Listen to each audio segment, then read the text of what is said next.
Hi, good morning students. Welcome back to your geography lecture with part 2 of lesson number 6, Importance of Ocean by your teacher Veena Iyer.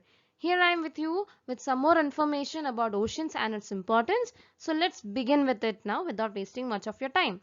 Earlier we have seen some food items, importance of salt, how we get it, how we obtain it or where it is found, how do we express salinity and many other factors. About fishes also we have seen some information.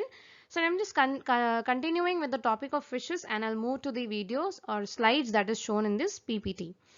Now, however, we have seen many other species of fishes are consumed in different areas of world. Apart from that, we have seen earlier in the previous slide. Fishing or catching marine animals is carried out on a large scale all over the world, which is also one of the ancient occupation. Fishes are also used for production of medicines and fertilizers and research purposes. Some minerals necessary for human body like vitamin D, protein and iodine is received from fishes. So fishes are one of the important ingredient that is required in our food. Now those people who go for non-veg, I would say like better than having more amount of chicken or muttons or any other things, I would request you if you have such taste, go for fishes because it is very good for your body. It has something more important that will provide you some minerals. So let's continue with today's slides from part 2 of geography video. Now here I have there's an activity from your textbook which we can do it here also. It is do it yourself from oceans and climate. The places are given there and its country. Its mean maximum temperature and mean minimum temperature is provided and you have to find the range of temperature. So these are the temperatures of minimum maximum from some places located between 30 to 40 degree north parallels. You have to study the table and just calculate the range of temperatures. Now what is range of temperature? It is the difference of mean maximum temperature and mean minimum temperature. That means we have to subtract mean minimum from mean maximum. The first one is done for you over here in the first pic or image. It's Beijing, China. Maximum is 18.4 and minimum is 8.4. Subtract 8.4 from 18.4, I get 10 degree Celsius. Similarly, when I go for other places like Istanbul, Turkey, it is 18.0 and 10.0. When I subtract it, I get 8 degrees Celsius as its range of temperature. That is difference or temperature difference. Madrid, Spain, maximum is 19 and minimum is 9. The difference is 10 degrees Celsius. It's like we have in our, when you go through your Google and you search for the temperature of the day, they provide you with minimum and maximum temperature of the day. Like it will be ranging from 22 to 37. So 37 is maximum and 22 is minimum. And when you just subtract it, you get the range of temperature of your area. Similar we are doing here from Beijing, Istanbul and Madrid. Now it's New York, USA. 16.3 and 8.3. When I subtract, I get 8 degrees Celsius. Denver, it is USA. 16.2 and 2.2, it is 14 degrees Celsius. Kabul, Afghanistan. 14.7, 5.2, it is 9.5 degrees Celsius. Baghdad, Iraq, 30.4, 14.7, it is 15.7 degree Celsius. Now here what you have to do is you have to just color out the places whose range of temperatures is less than 10 degrees Celsius with blue color, and one with over 10 degrees Celsius, that is more than 10 degrees Celsius, you have to color it with red color. So here when we see the table over here, you can find that Denver and Baghdad are having temperatures which is greater than 10 degree Celsius, that is 14 degrees Celsius and 15.7 degrees Celsius. So you have to color the place and the range of temperature in red color, and rest whichever you have below 10 or 10, you can color it with blue color. So this is the activity. You have to do it in your notebook and check out with your range of temperatures. Now, which places are closer to the oceans and range of temperatures is less or more when we saw the table.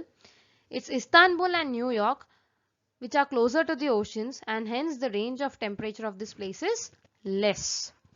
Now what might be the reason leading to difference in temperature range of these places when we saw in the table?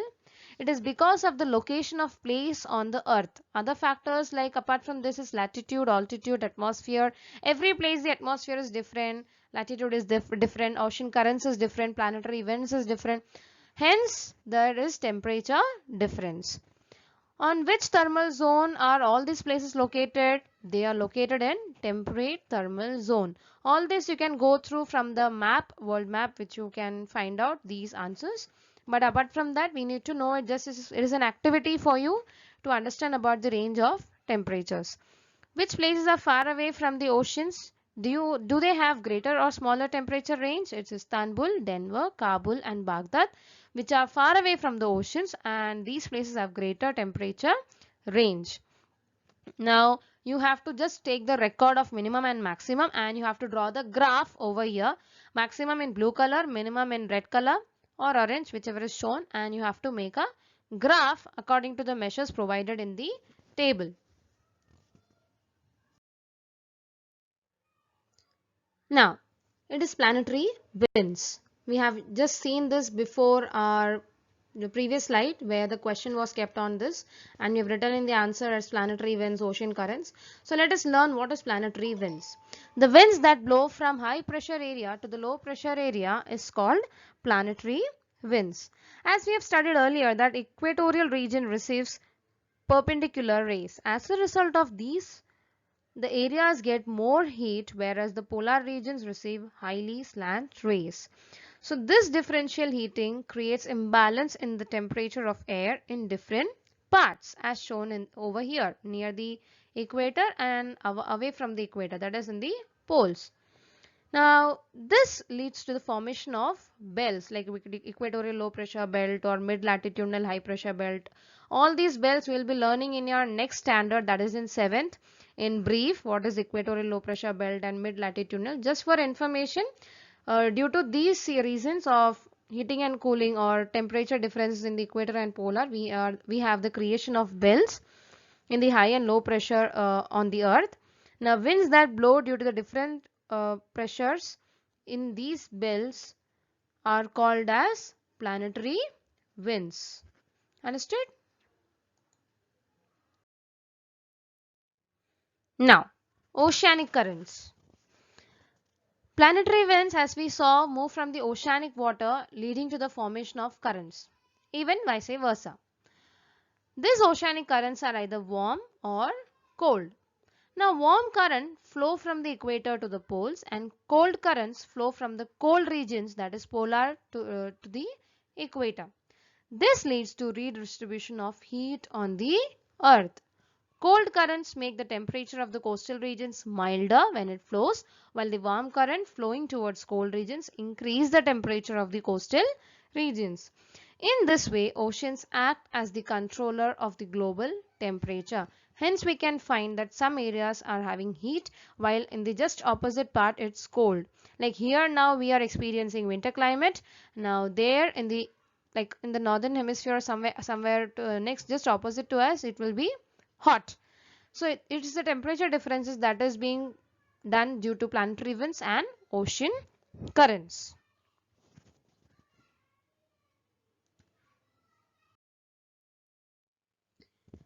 Now as we have seen earlier, planetary winds are the winds that blow from high pressure area to the low pressure area. Now in this we have one more concept to learn, that is water cycle. Now when I come to water cycle, these oceans act as controller of global temperature in two ways. Now one is the oceans have a vast expanse, therefore huge amount of vapor gets created. Now this process goes on continuously. The earth receives precipitation due to this process as shown here. When the heat, due to the heat of the sun, when the water gets vaporized, it forms precipitation, and from this vapor the earth gets rainfall when after the process of condensation and saturation. Now, oceans are the source of rains because vaporization occurs in a large scale from the oceans. The rainwater flows through rivers, streams, and oceans, and finally they flow back again to the oceans. Sorry. This makes it clear that the beginning and the end of the water cycle takes place in the ocean. Vaporization starts from the ocean, and when it rains, it ends in the oceans. So this entire process is nothing but our water cycle. Understood? Now, oceans and resources. When I come to this, we have seen earlier that we obtain salt, fish, shells and other products from the oceans. Besides this, we get minerals like iron, lead, chromium, manganese, gold, sodium, zinc, cobalt and many other products from the oceans. We also get mineral oil and natural gas. We get precious items like pearls, corals, ornamental items, conches and shells, also medicinal plants from the seas and oceans. So these are the resources that is provided to us from the oceans. So we need to conserve and preserve the oceans without harming it with any kind of garbage or waste or anything that is produced from the factories or homes. Now, do you know that in future it will be possible to generate electricity with the help of oceanic waves and tides?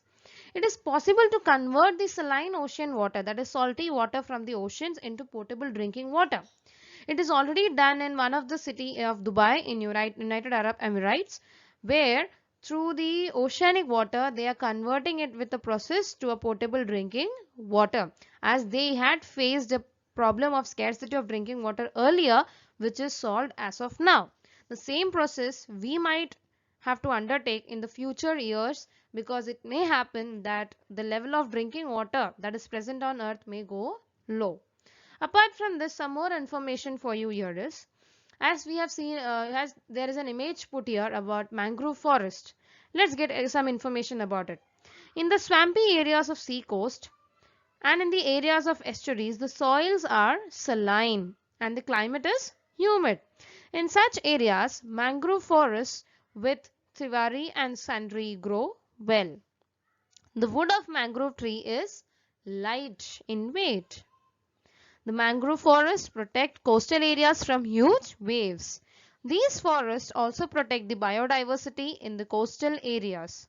If these forests are located near the coastal towns, they are called the lungs of the town. You can find such mangrove trees, if I'm not doubting. It's there in some tourist centers in many parts of India.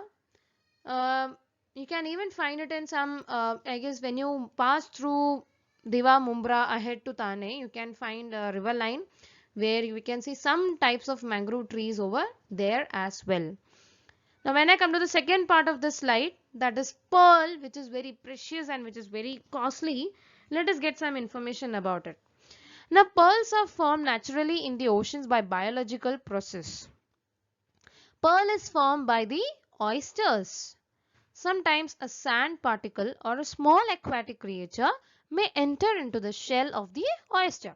As a defense mechanism, the insect inside the shell of the oyster starts forming numerous layers of coating around the foreign body. The sac so formed due to the layers of coating is called as the pearl, the white colored round thing that we use it often for like ornaments, and which is so costly, as it is a deep process into this under the sea that goes on. In India, this marine organism is found in Gulf of Kutch, Gulf of Munnar and Pak Strait. I guess you all have received enough of information apart from oceans in some topics which is there in our daily life. We are going through it. Now, oceanic transport. Oceans have provided us with most economic option of transportation. It's from the ancient India that we are using oceans for transportation purposes. Earlier there were no railways or anything, it just roadways and oceanic. So oceans were the major part for transporting things. Large scale transportation of goods is carried out with the help of ships, trawlers, boat. See, you can see here ships over here, trawlers and boats is carried out on a large scale using waterways. Countries like Spain, Norway, Japan have a good coastline. Now, due to this, the goods transported by oceanic routes, these countries have gained so much of importance. Now, ocean currents are quite important in water transport. As far as possible, water transport is carried out along the ocean currents. They accelerate the speed of ship. They help in the like how ship is moving to the speed of the ship, whether it is to be increased or decreased. The ocean currents help it a lot and also save the fuel to considerable extent. Water transport is conducted on a much higher scale as compared to other modes of transport when I come upon to airways, railways or roadways. Hence, for transportation of bulky materials like crude, oil, coal, raw materials, metallic minerals, food grains, etc., water transport is very, very important as shown over here in the diagram.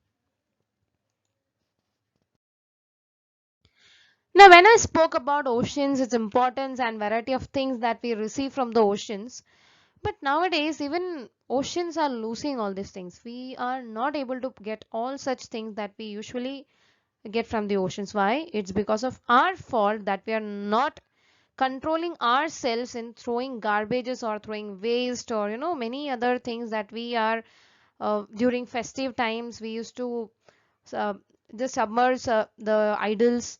All these things are very hazardous to the oceans. Now these are the issues related to oceans. About 70%, 70.8% of the surface of the earth is occupied by water.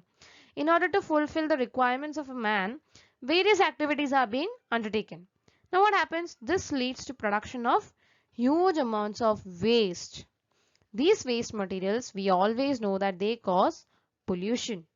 Pollution in oceanic waters is a major and serious issue, like oil spills, releasing of waste produced in the coastal cities into the seas, materials thrown out of the ships, or I could say exploitative fishing, then cutting of mangrove forests in coastal areas, disasters caused by the water mines, sewage released by the industries and cities, and excavations carried out in the seas, and many other reasons are the issues related to oceans.